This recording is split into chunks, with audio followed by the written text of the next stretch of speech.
Assalamualaikum warahmatullahi wabarakatuh. Bertemu lagi dengan Bu Rika. Hari ini kita akan belajar matematika. Sebelum belajar, kita berdoa terlebih dahulu. Berdoa dimulai.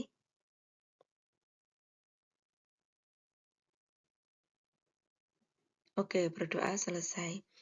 Anak-anak, kemarin kita belajar program linear, bagian pertidaksamaan linear dua variabel, menentukan daerah himpunan penyelesaian. Nah, sekarang kita belajar tentang persamaan kuadrat. Nah, apa itu persamaan kuadrat? Untuk pengertian persamaan kuadrat sendiri yaitu persamaan dalam X yang memiliki pangkat tertinggi berderajat 2.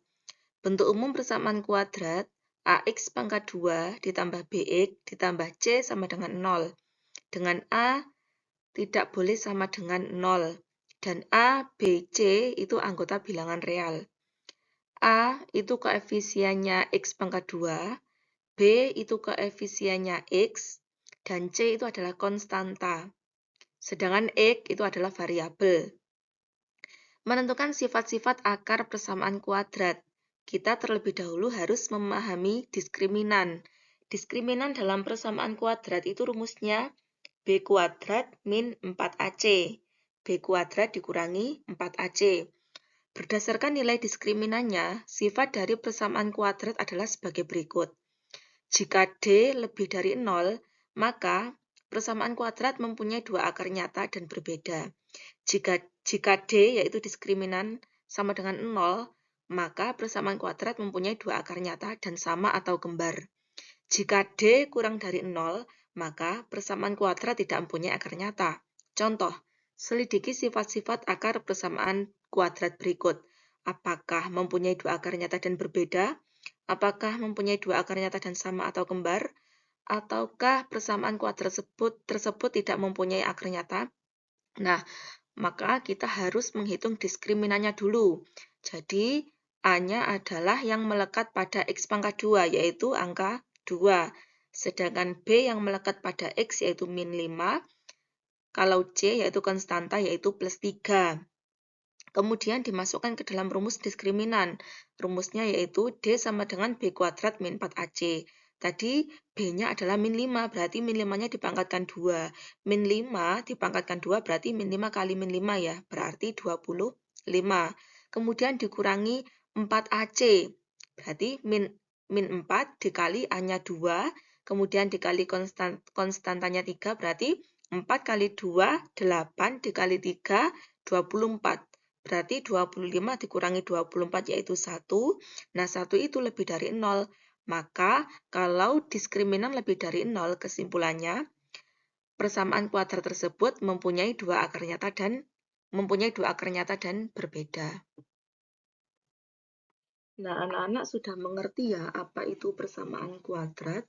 Sekarang kita masuk ke penyelesaian persamaan kuadrat. Jadi penyelesaian persamaan kuadrat itu ada 3 cara. Yang pertama menggunakan pemfaktoran, yang kedua menggunakan melengkapkan kuadrat sempurna, yang ketiga menggunakan rumus ABC. Nah, ini Bu Rika akan menjelaskan yang bagian pemfaktoran. Contohnya, tentukan himpunan penyelesaian dari persamaan kuadrat 6x pangkat 2 dikurangi 5x dikurangi 4 sama dengan 0. Nah, itu caranya kalian cari akar-akarnya. Kalau dikalikan, dia hasilnya min 4. Yang di konstantanya itu berarti min 4 dikali 1. Kemudian kalau 6x pangkat 2 itu kan 3 dikali 2. Nah, kalian masukkan ke dalam kurung kurawal, kemudian kalian coba mengalihkan distribusi, cocok atau tidak nanti hasilnya. Jadi, 3x min 4 dikali 2x plus 1.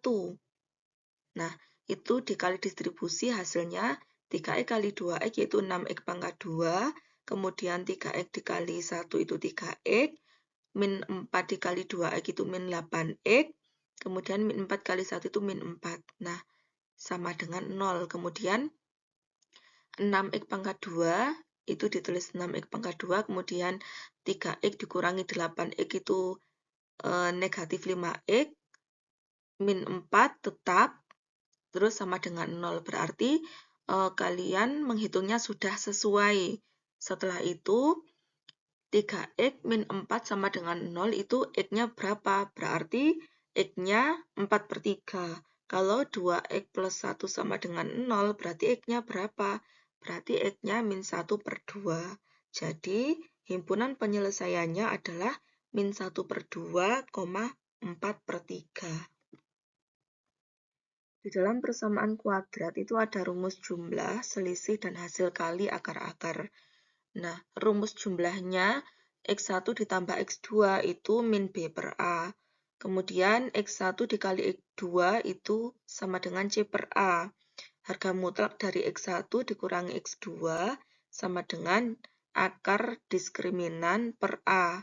Kemudian 1 per X1 ditambah 1 per X2 itu sama dengan X1 ditambah X2 dibagi X1 kali X2. Contoh, jika X1 dan X2 akar-akar persamaan kuadrat X pangkat 2 min 2X min 5 sama dengan 0, tentukan nilai dari X1 ditambah X2 dan akar dari pangkat 2 dari X1 ditambah X2.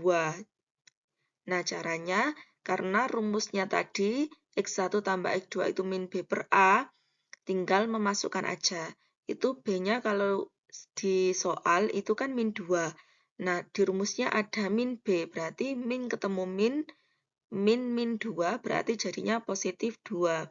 Kemudian dibagi dengan A. A-nya itu adalah yang melekat pada X pangkat 2, yaitu 1. Berarti 2 dibagi 1, 2.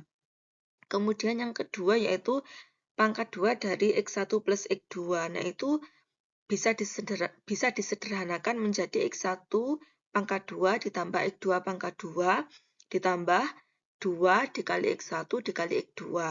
Nah, itu bisa dipindah ruas, jadinya negatifnya jadinya 2x1 dikali x2 itu menjadi negatif. Nah, kemudian hasil dari x1 ditambah x2 tadi kan 2.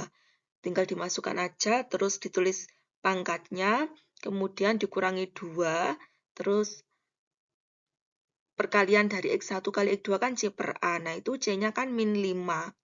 Berarti min 5 per 1. Jadi cara menulisnya 2 pangkat 2, min 2 dikali min 5 per 1. Kemudian 2 pangkat 2 itu 4. Kemudian min 5 bagi 1 itu min 5. Setelah itu 4-nya ditulis tetap, perkalian dari negatif 2 dikali negatif 5 itu positif 10. Jadi 4 ditambah 10 itu 14. Cukup sekian pembelajaran kita hari ini. Apabila ada kurangnya Burika mohon maaf. Terima kasih, semoga bermanfaat untuk menyusun persamaan kuadrat baru. Dilanjut di video selanjutnya. Terima kasih. Wassalamualaikum warahmatullahi wabarakatuh.